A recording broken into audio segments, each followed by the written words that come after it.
So in going through some of my archives and things in my ongoing quest to tie him specifically to a pen, I did come up with a couple of concrete references that I'm absolutely delighted to share with you.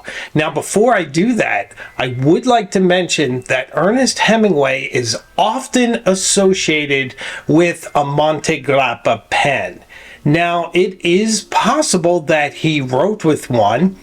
The theory goes that because he was stationed with the ambulance corps in the Veneto over by Venice in Italy in the First World War, then perhaps he was close to Monte Grappa and he bought one of their pens and he had this lifelong association with it.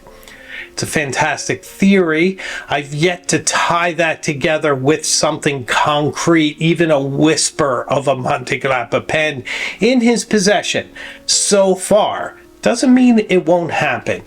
Evidence comes up and you need to revise your facts and follow the direction that the evidence takes you to.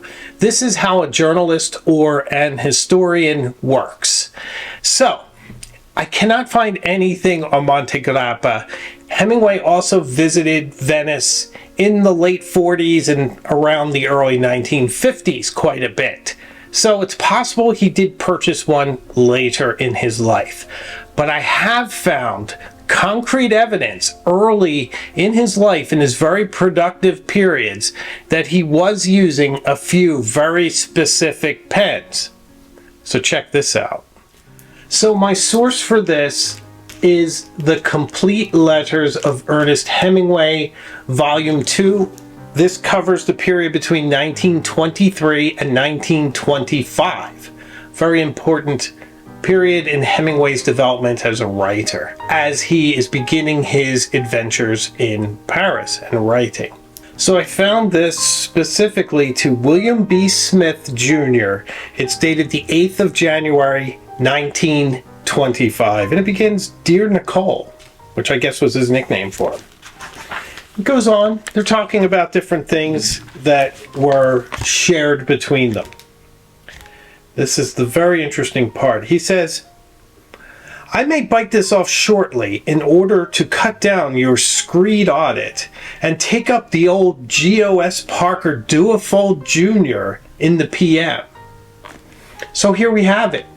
Absolute concrete proof that Ernest Hemingway wrote with a Parker Duofold in 1925, early 1925. And if we read the footnote, it gives us a little bit more information.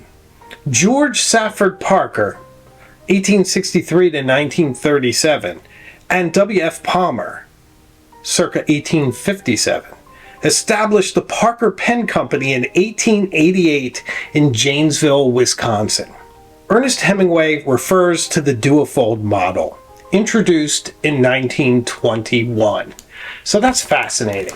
We have actual concrete proof that Ernest Hemingway, years before he was sponsored by Parker, used the Parker Duofold. There's one other little reference in here too that I find interesting. He talks about different currency and cost. He was very cost conscious his entire life. But this is what he says. "A man rates it all on 85,000 kronen a day, plus 7,500 kronen for heating. No extras, except the brew at 3,000 to 5,000 kronen a bottle, and fountain pen ink." Of course, you have to have ink. Interesting that he calls it fountain pen ink, not just ink. So definitely distinguishing it from any kind of dip pen ink or other ink. Fountain pen ink. And as we see, for his Parker Duofold. Absolutely fascinating. I'm so excited to have a concrete reference to another pen that Hemingway used. Because if you recall, the only other things I had were some photographs where he's using what looks like a Parker 51 much later in his career. Now I know that when he was around 26 years old, he was using a Parker Duofold. And guess what? I found another reference for a whole nother pen brand. My source for this is the complete letters of Ernest Hemingway, this time volume 4, which covers the years 1929 to 1931. He was writing quite a few letters at that time. So in this case, we have a letter that he is writing to his in-laws. He had already had his first divorce. He's about 31 years old by this time, already divorced once with a single child, Bumby, and now he's writing his in-laws, Paul and Mary Pfeiffer, Pauline Pfeiffer's parents. This letter is dated April 23rd, 1930. And he says, "This is the great pen, and if I had anything worthy of being written by it, this letter would not have been so long delayed." Okay? So not a lot on its own, but I got really excited about this when I read it's a great pen, because I started to think that maybe this is that Monty Grappa. And he's thinking, as many of us do, that he doesn't have anything worthy of writing of this fantastic pen.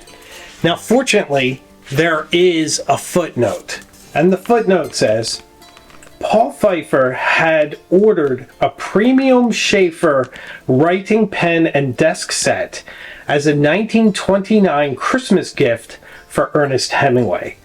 Founded by Iowa businessman Walter A. Schaefer in 1912, the company produced superior fountain pens whose gold nibs were insured for the lifetime of the owner.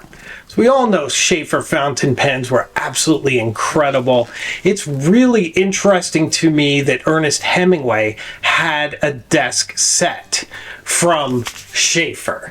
So now we know he had a Parker Duofold in 1925 and a Schaefer desk set in 1930. Unfortunately, I don't know what it looked like, and I am very curious where the source of that footnote comes from. Is it some other letter, or is it an inventory?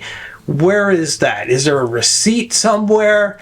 I am fascinated by this kind of ephemera. I just love knowing where historic people shopped and what their tastes were, in particular nibs and things.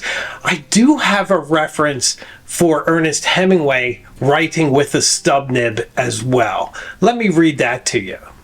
So this is from the 17-year-old Ernest Hemingway writing home, I believe, to his parents. This is a letter from the 13th of July, 1916. So we're looking at a 16, 17-year-old Ernest Hemingway at this point. This is what he writes. "This is a horrible stub pen, but there is only one other in camp, and it's worse. So I hope you can translate these hieroglyphics, reform spelling." So he knew he spelled it wrong. And then he wrote, "This is the other pen from now on." So I'm not sure if he means stub pen as if it were too small for his hand, or a stub nib pen. The only way I could really find out for certain is to find a physical copy of this letter. So I'll get on the trail of that. So I know this is all terrifically nerdy and maybe doesn't have the most scholarly value to everyone, but for me, I find this absolutely fascinating. I love the history of these writing instruments, and I just love when we can tie them very specifically to an incredible writer, someone like Ernest Hemingway.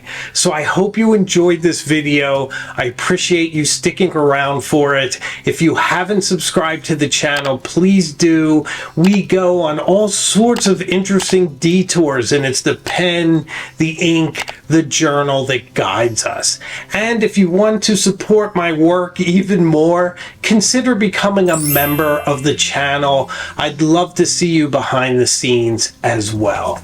So I make new videos all the time, and I have a live show each Tuesday night at 8 p.m. So I can promise you we will see each other again very soon further up the road. So until then, take care of yourself and thank you.